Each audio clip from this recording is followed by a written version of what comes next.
네, 은혜로운 찬양 감사합니다. 이렇게 날씨도 더운데 또 하나님께 찬양하려고 오셔서 연습도 하시고 또 은혜로운 찬양 들려주셔서 감사합니다. 제가 지금까지 만난 성가대 중에 제일 잘합니다. 그렇죠? 박수 한번 해.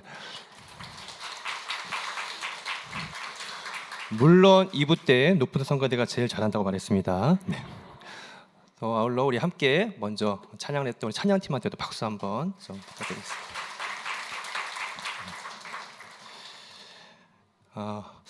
보시는 것처럼 저희 교회 목사가 없어졌습니다.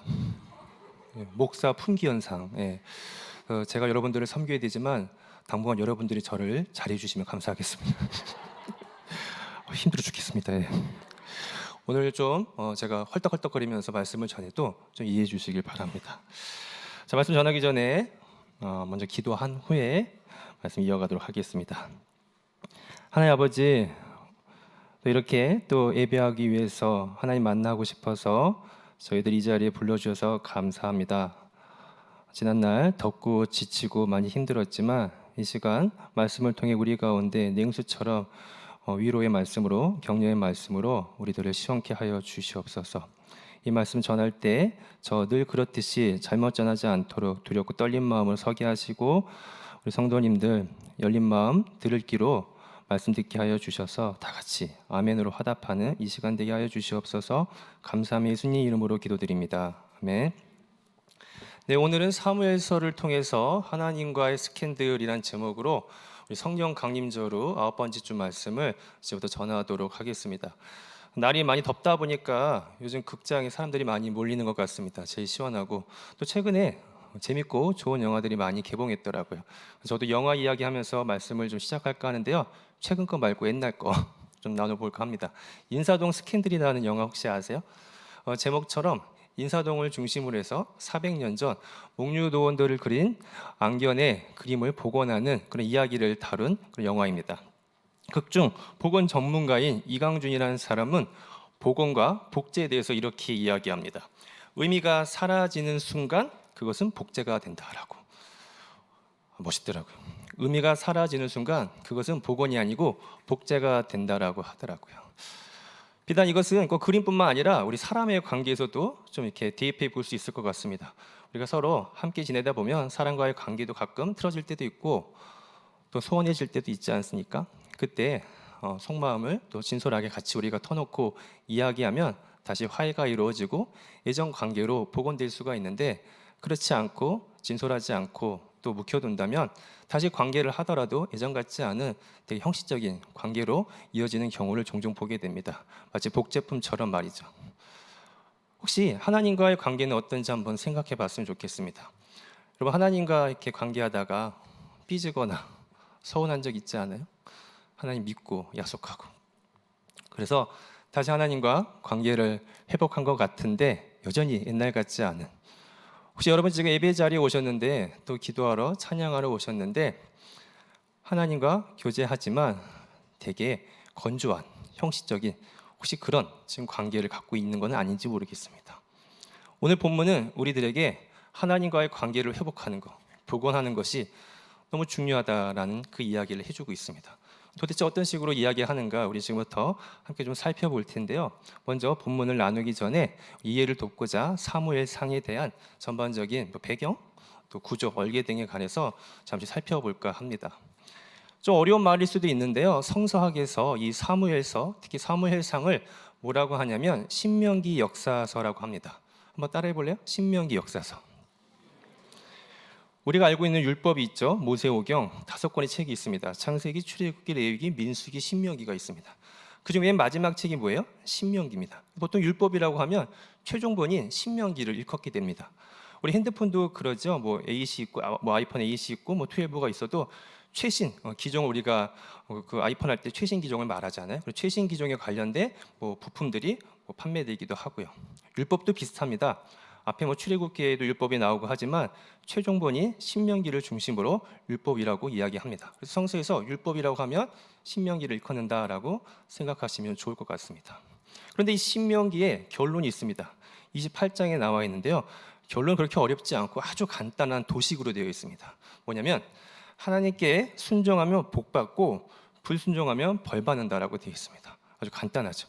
이게 신명기의 결론이에요. 그러니까 신명기 역사서라고 하는 것은 무엇이냐면 이런 관점을 가지고 쓰여진 책, 역사서라는 것입니다.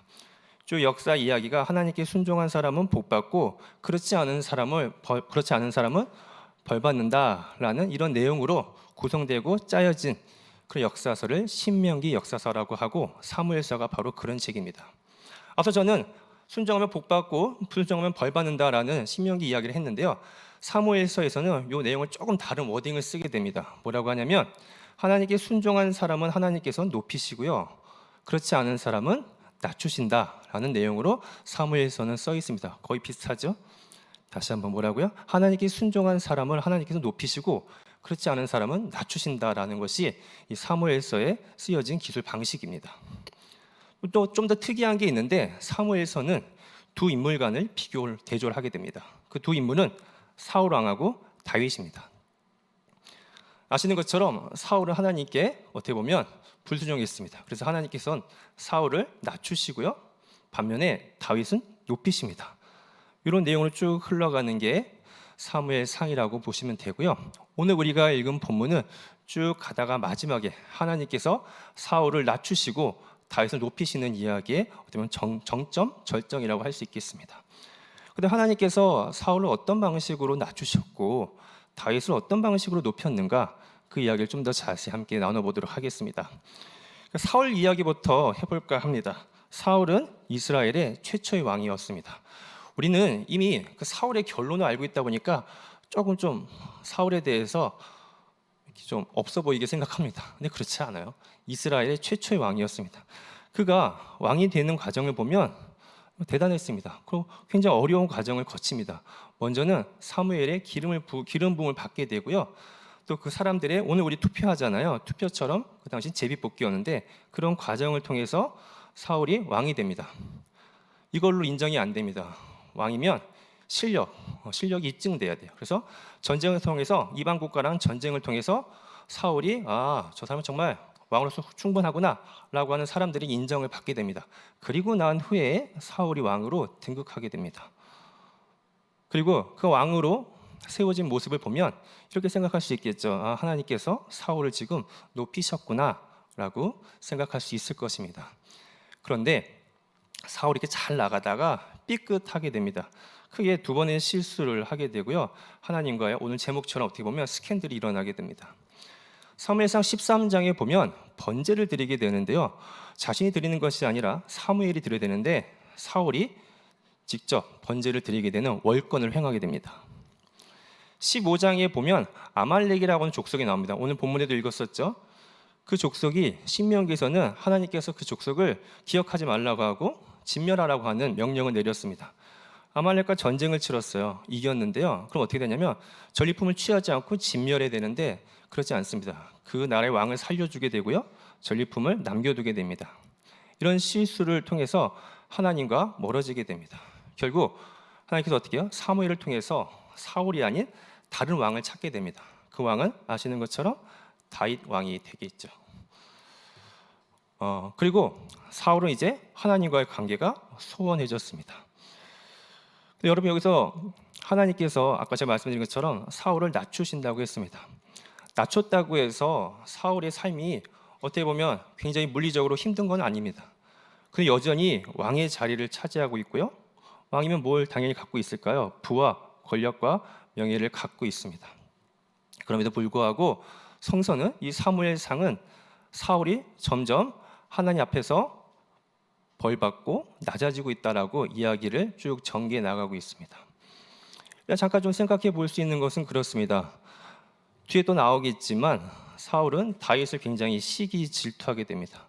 결국 그는 늘 얼굴이 울그락불그락하면서 다윗에 대한 증오로 꽉 차 있을 것입니다. 아마 하나님과도 여전히 우리처럼 예배를 드리고 제사하고 기도는 했을 것입니다. 왜냐하면 이스라엘 왕이기 때문에 할 수밖에 없습니다. 그런데 하나님과의 관계가 어땠을까요? 우리 한번 좀 읽어보면 좋겠습니다. 우리 사무엘상 28장 6절입니다. 한번 읽어보겠습니다. 사무엘상 28장 6절 시작.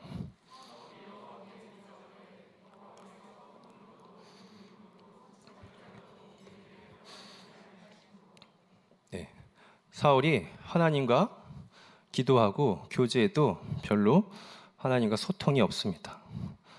성서는 이런 모습을 가지고 하나님께서 사울을 낮추셨다라고 이야기를 합니다.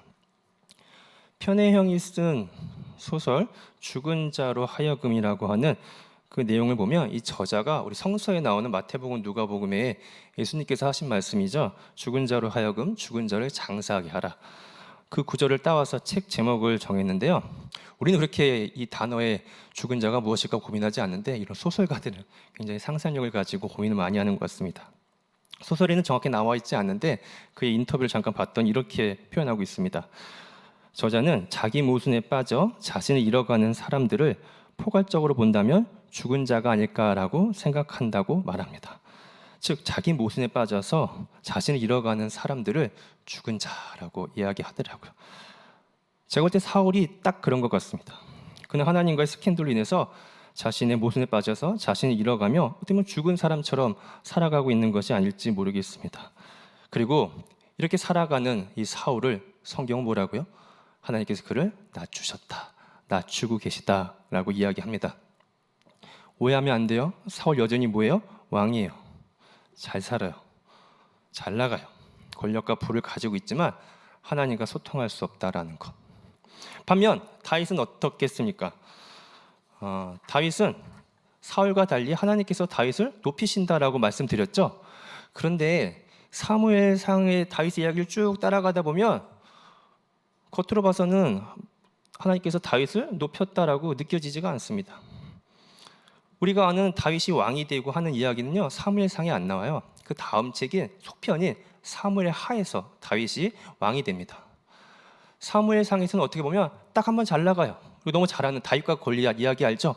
거기서 승리한 다음에 인정받았는지 그 결과로 이제 입성하게 됩니다.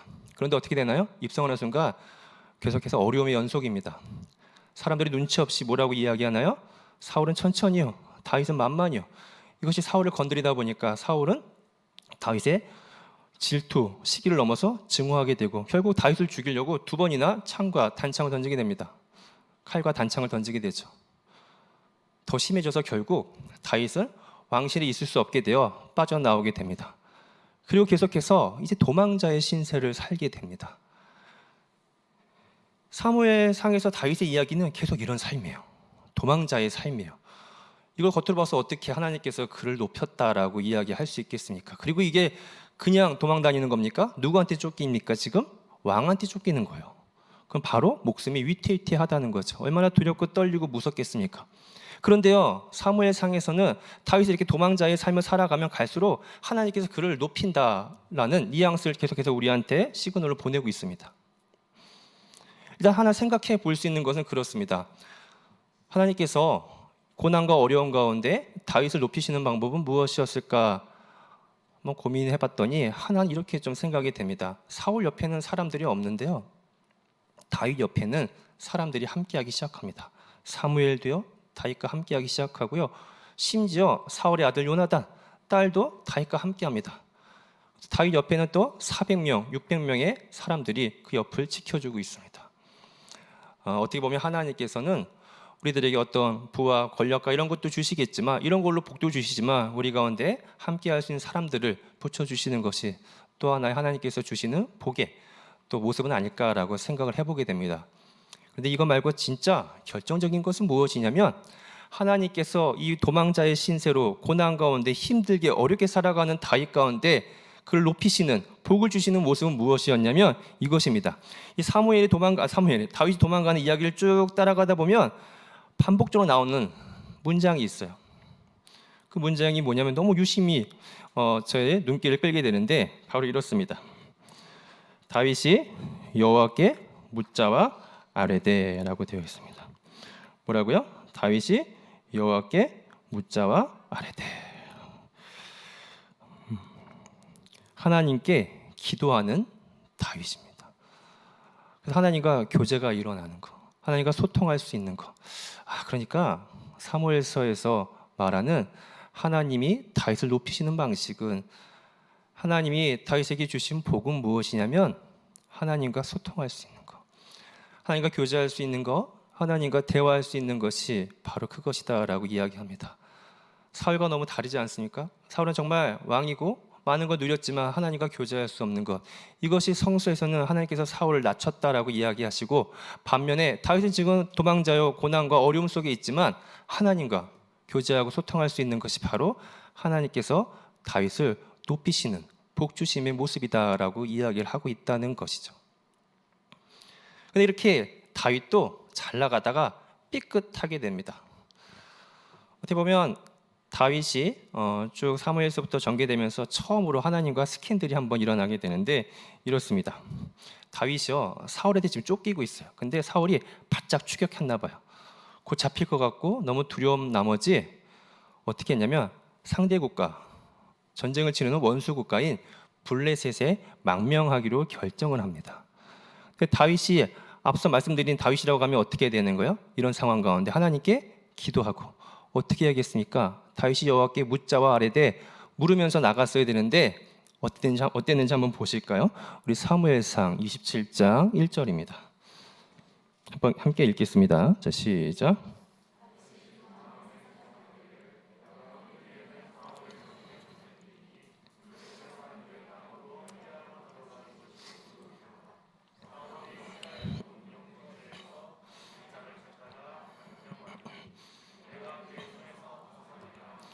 뭐라고 합니까?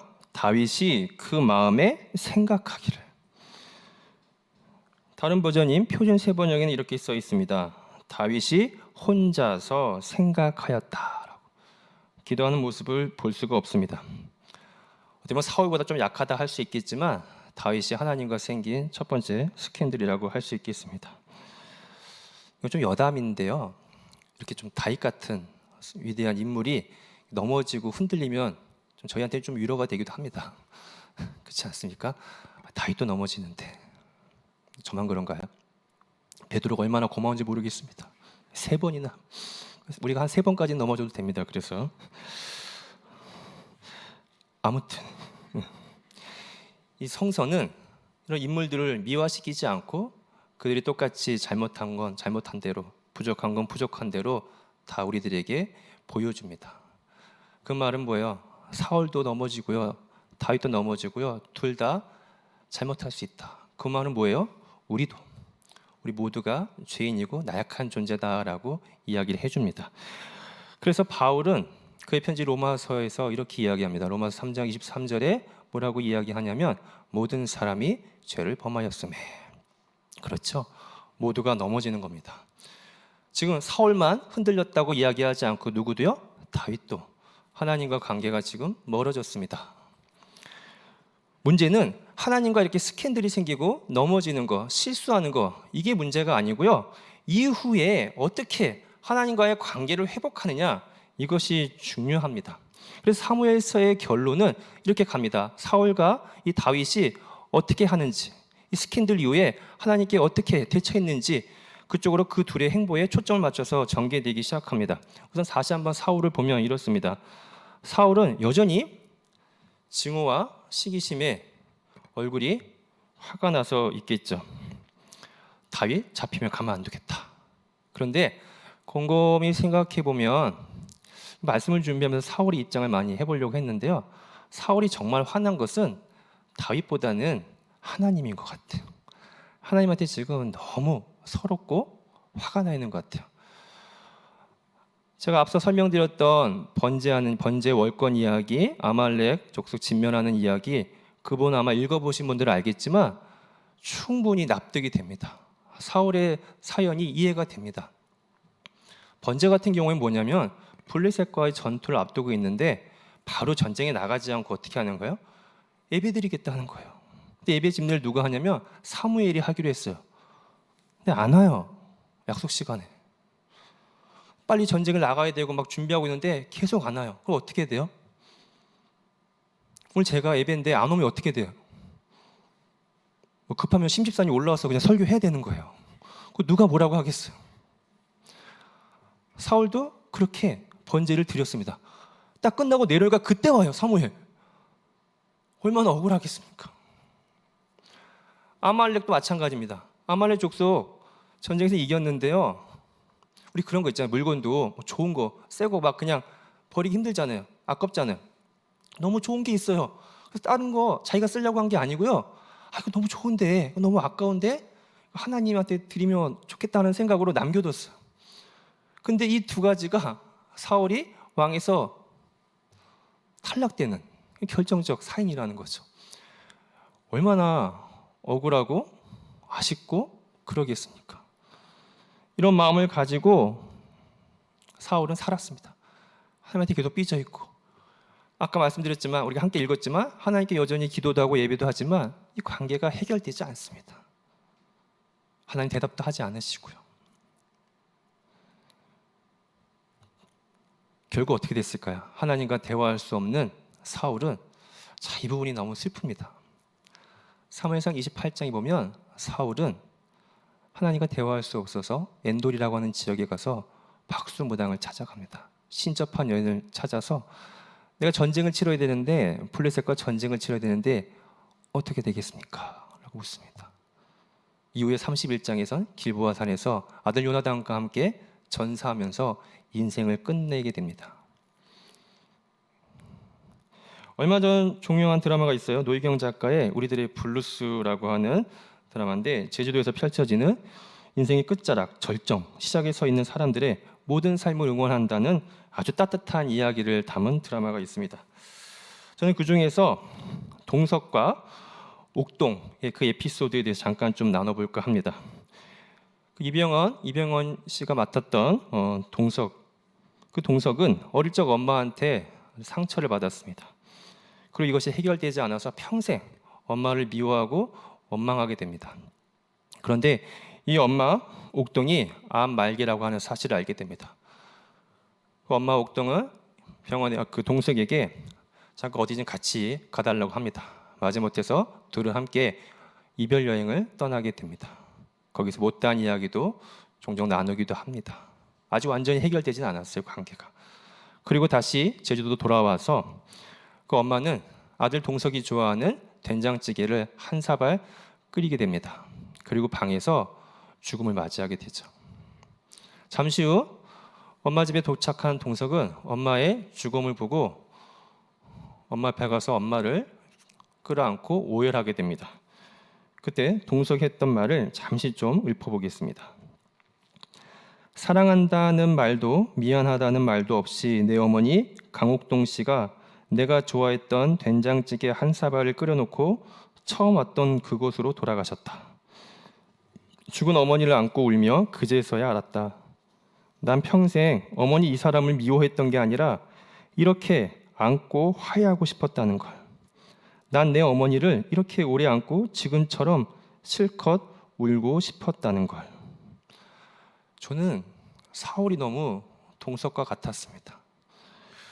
하나님이 얼마나 야속하고 이해가 안 갔겠습니까? 우리도 그럴 때가 있잖아요. 하나님 믿고 싫었는데 어떻게 보면 사울은 하나님 믿고 싫은 게 아니라 이 동석처럼 하나님 품에 안겨서 울고 싶었던 것 같아요. 그리고 하나님과 화해하고 싶고 내가 뭐가 힘들었는지 이렇게 이야기하면서 다시 예전 관계를 복원하고 싶었던 것이 어떻게 보면 사울의 마음이지 않았을까 생각해 봅니다. 그런데 어땠나요? 아쉽게 사울은 하나님 앞에 솔직한 마음으로 다가가지 못하고 결국 영혼 없는 관계로 유지되다가 생을 마감하게 됩니다. 끝내 화해하지 못했죠. 다시 다윗으로 한번 돌아와 보겠습니다. 그는 어땠을까요? 다윗도 사울처럼 스캔들이 있었다라고 했습니다. 블레셋의 망명한 다윗에게 지금 아주 큰 위기가 생겼습니다.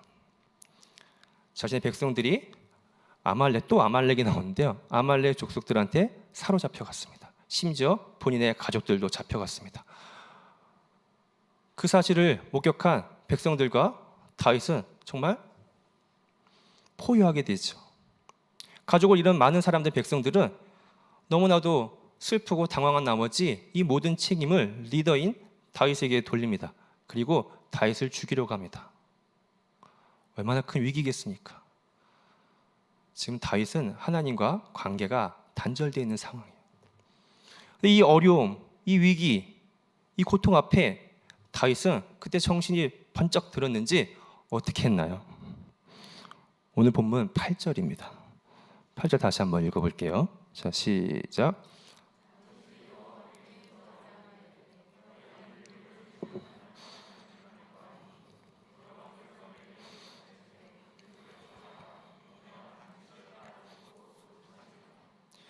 다윗은요, 다시 기도를 시작했습니다. 저는 이 장면 읽을 때마다 너무 감동적이고 울컥합니다. 다윗이 어떻게요? 다시 여호와께 묻자와 이르되, 이 구절이 다시 나오는데 너무 좋습니다. 아마 이 성경 구절에는 간단하게 기록됐지만 그 행간에는 다윗의 진솔한 마음, 간절한 마음, 또 하나님 앞에 나갈 수 있을까 여러 가지 두려운 마음들이 복잡 미묘한 그런 심정들이 있었겠죠. 결국 그는 이런 과정을 통해서 어떻게 했나요? 다시 하나님께 여짜와 이르되, 그리고 나왔던 다윗을 하나님 어떻게 했나요? 품어주신 것이죠. 그리고 따라가라, 찾을 수 있다 라고 이야기해 주십니다. 다윗은 깨달은 것 같습니다. 하나님이 원하시는 것이 무엇인지, 그리고 하나님께 어떻게 나가야 하는지. 한 구절 더 읽어도 괜찮아요? 네. 표정이 안 좋은 것 같은데. 우리 시편 51편 17절 잘 아시는 구절인데요. 한번 읽어보겠습니다. 시작.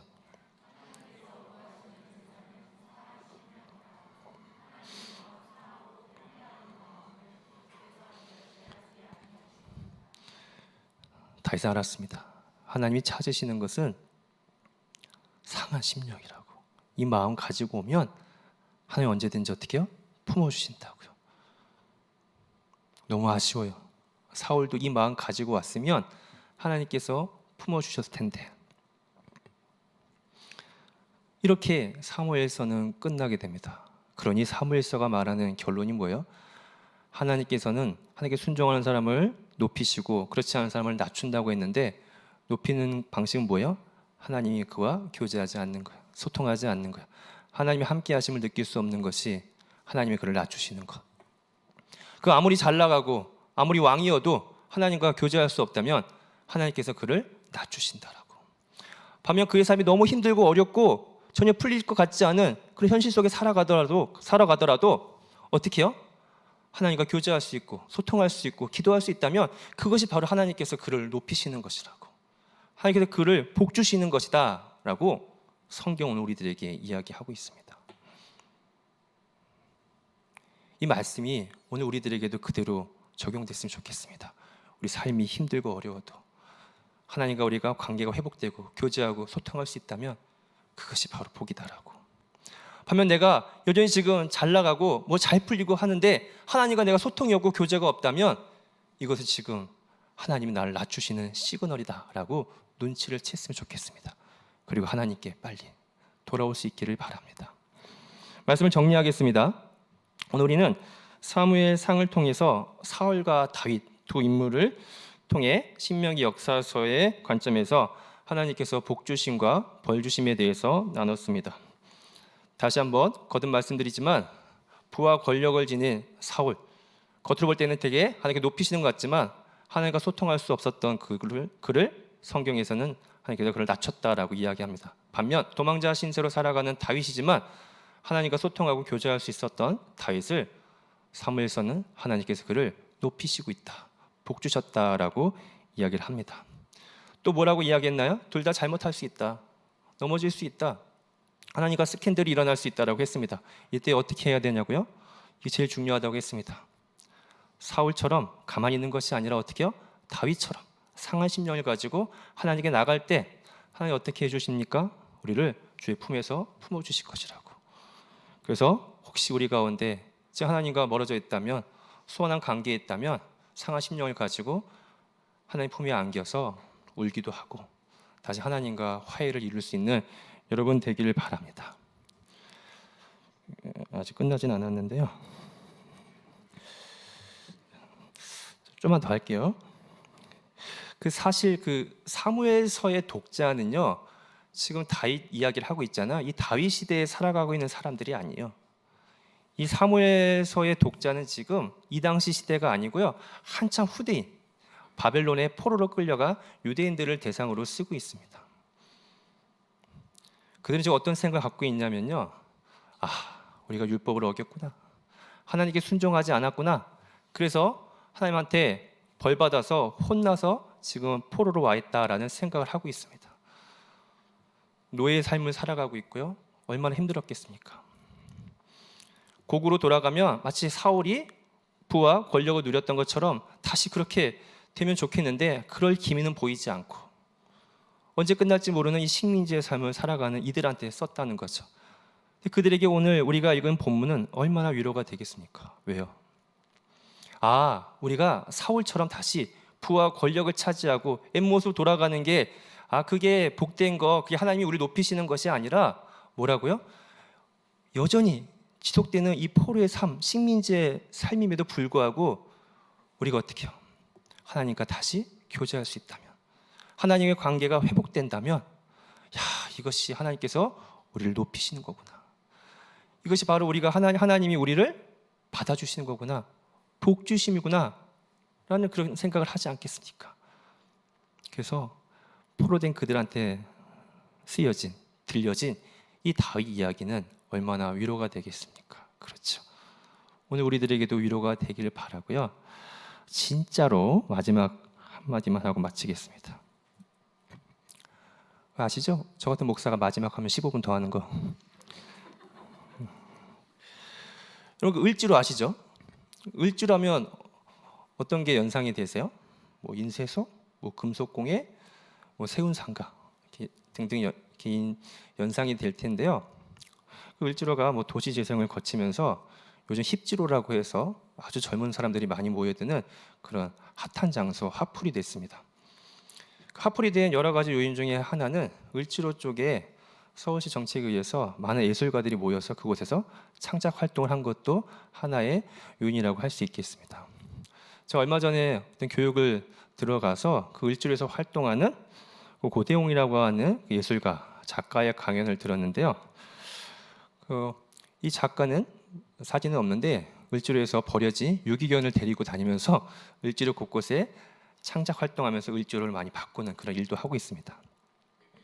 본인이 있는 작업소가 예전에 조선시대 때부터 숲이 많았던, 풀이 많았던, 나무가 많았던 곳이라고 하는데 지금은 셔터만 있고 공장 같은 아주 삭막한 싸늘한 공간으로 변해버렸기 때문에 옛 모습을 찾기 위해서 풀을 심고 어떤 예술 활동을 시작했더니 많이 변화하게 됐다고 그래요.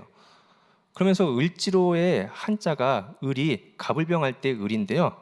여기다가 풀초자, 초두머리 초자를 얹으니까 예술할 때 예자가 된다 그래요. 그래서 이 을에다가 풀을 얹으니까 아름다운 예술의 거리가 된다라는 생각을 해서 그는 을지로라고 부르지 않고 예지로라고 부르더라고요. 이걸 그대로 가지고 와서 한번 좀 생각을 해보면 좋을 것 같습니다. 우리가 하나님의 관계가 갑을 관계가 아니잖아요, 그렇죠? 근데 사울은 마치 하나님과의 관계를 갑을로 생각했나 봅니다. 어렵겠죠, 하나님. 잘못하면 나가기도 힘들고. 근데 다윗은 어떻게 했나요? 그도 똑같이 어려웠지만 어떻게 해요? 을로 생각했을지 모르지만 거기다가 이 풀초, 초두머리 초 같은 하나를 얹으니까 뭐가 됐어요? 하나님과 예자, 예술, 아름다운 관계로 회복됐습니다. 그러니까 우리가 하나님과의 관계가 지금 을과 같은 관계라면 뭘 하나 얹어야 됩니다. 뭘 얹으면 좋을까요? 각자 여러분의 삶에서 한번 고민해 봤으면 좋겠습니다. 다윗은 오늘 뭘 얹었나요? 기도를 얹었더니 예술, 하나님과 아름다운 관계가 되었습니다. 일단 오늘 우리도 다윗처럼 이 하나님과 관계에서 기도를 얹었으면 좋겠습니다. 그래서 다시 하나님과의 아름다운 관계를 회복하고 복원할 수 있기를 바랍니다. 특별히 내가 지금 본인 알잖아요. 내가 하나님과 지금 조금 멀어져 있다는 거. 내가 하나님과 지금 겸언적인 약간 좀 서먹서먹한 관계라는 거 알죠? 우리 그런 분들 이 시간 함께 기도했으면 좋겠어요.